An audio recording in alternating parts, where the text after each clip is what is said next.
কিভাবে একটি নতুন ভেরিফাইড ওয়ানএক্সপেট অ্যাকাউন্ট খুলবেন, সম্পূর্ণ প্রসেসটা আমি ভিডিওর মধ্যে দেখিয়ে দেব, কেউ একটু স্কিপ করবেন না।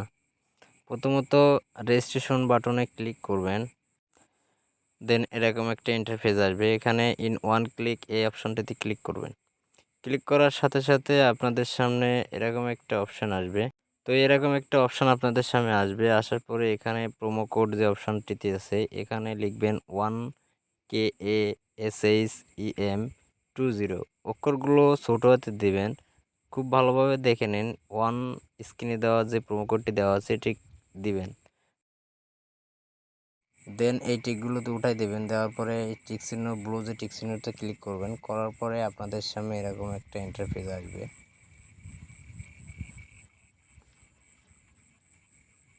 তো এরকম একটা ইন্টারফেস আসার পরে আপনারা আই অ্যাম রোবটের যে টিক ওইটা উঠাই দেবেন। দেওয়ার পরে অনেকে আছেন এগুলো ম্যাচিং করতে পারেন না, তারা এই উপরে যে লেখাটা আছে এই কোডগুলো, এখানে যে কোডগুলো এরিয়া ধরে নেয় সেই কোডগুলোর উপরে টিক তুলে দেবেন। ঠিক এইভাবে এখানে মোটরসাইকেল আছে দিলাম, তারপরে যেটা চাবে সেটা এখানে আপনি টিকগুলো উঠাই দেবেন। দেওয়ার পরে দেখবেন অটোমেটিকলি আপনার টিক চিহ্নটা উঠে যাবে। যাওয়ার পরে এভাবে আপনার আইডি পাসওয়ার্ড আর আইডি ইউজার আইডিটা আপনার দিয়ে দেবে। এটা সুন্দর করে স্ক্রিনশট মেরে নিজের কাছে রেখে দেবেন, পরবর্তীতে এগুলো লগ ইন করতে কাজে লাগে। এরকমভাবে আপনার অনেক ক্লিকে অ্যাকাউন্টটা খোলা হয়ে গেল। এখন আপনাদের অ্যাকাউন্টটা ফুল ভেরিফাইড করার জন্য এই কর্নার সেটিংসে যাওয়ার পরে এই মাথার মতো আইকনটাতে আপনি ক্লিক করবেন। তা fill in the personal data এখানে ক্লিক করবেন। ক্লিক করার পরে এরকম একটা ইন্টারফেস আসবে। এখানে সম্পূর্ণ প্রসেস আপনাদেরকে বলে দেব। এখানে ফার্স্ট অফ অল আপনি আপনার এনআইডি কার্ডের যে নামটা দেওয়া আছে সুন্দরভাবে দেখে সেই নামটা দিয়ে দেবেন। তারপরে আপনার এনআইডি কার্ডের যে পদবিটা আপনার দেওয়া আছে সেই পদবিটা এখানে দিয়ে দেবেন। দেওয়ার পরে একটু স্ক্রল ডাউন করে নিচে আসলে দেখবেন ডেট অফ বার্থডে। আপনার এনআইডি কার্ড দেখে সুন্দর মতো আপনার ডেট অফ বার্থডেটা দিয়ে দেবেন।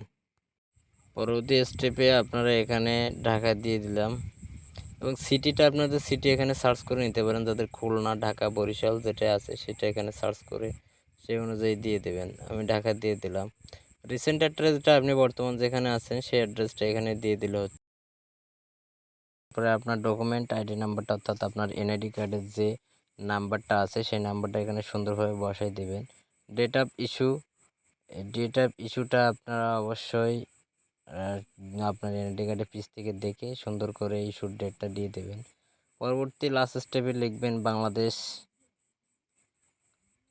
বাংলাদেশ গভর্নমেন্ট লিখবেন, প্রত্যেকটা অক্ষর বড় হাতে দিবেন। পরবর্তীতে টিক চিহ্নটা সব কিছু ঠিকঠাক থাকলে টিক চিহ্নতে ক্লিক করে দিবেন। আপনার অটোমেটিকলি এখানে সাকসেসফুল দেখাই দেবে। আপনার প্রত্যেকটা ইনফরমেশন আপডেট হয়ে যাবে। তারপরে এখানে আপনারা ফোন নাম্বার চাইলেও অ্যাড করতে পারেন, আবার নাও চাইলে অ্যাড না করলে সমস্যা নাই, কারণ আপনি অ্যাড ছাড়া নিজেই টাকা উত্তোলন করতে পারবেন এবং ঢোকাতে পারবেন, কোনো প্রকার অসুবিধা হবে না। তবে নাম্বারটা দিলে আপনার আইডিটা সিকিউরিটি থাকলো। এখানে কোড আসার পরে অ্যাকাউন্ট থেকে টাকা উত্তোলন করতে হবে। আর নাম্বার না থাকলে অটোমেটিকলি টাকা উত্তোলন হয়ে যাবে। যাদের ভালো লাগে তারা নাম্বারটা অ্যাড করে নিতে পারেন। এখানে সেটিংসে যাওয়ার পরে এখানে দেখবেন ফোন নাম্বারের উপর ক্লিক করলে এখানে ফোন নাম্বারটা দিয়ে নেক্সটে ক্লিক করবেন। ফোন নাম্বারটা দিয়ে নেক্সটে ক্লিক করার পরবর্তীতে